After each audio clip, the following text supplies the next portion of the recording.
Beredar video detik-detik kericuhan terjadi saat pelaksanaan Jakarta Open Roller Skate Turnamen 2021.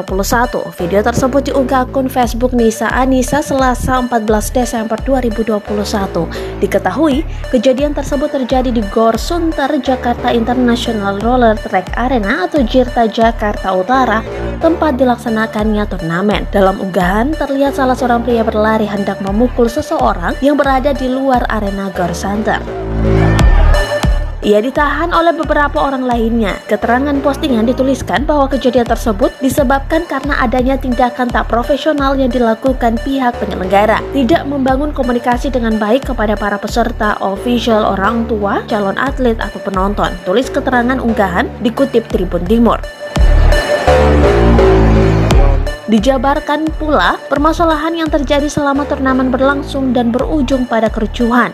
Persoalan pertama yang menjadi problem adalah masalah administrasi. Hal ini bukan masalah sepele di mana banyak nama-nama peserta lomba tidak terinput dan terdaftar dengan baik sesuai mata lomba yang diikuti. Banyaknya kecacatan data dan minimnya koordinasi atau komunikasi dengan tim official klub-klub yang ikut serta dalam ajang tersebut.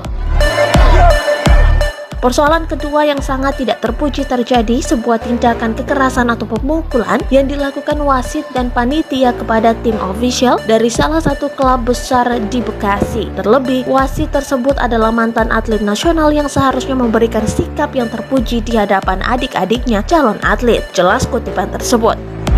Tak diketahui pasti kapan peristiwa itu terjadi. Warganet pun memberikan respon like dan komentar pada postingan itu.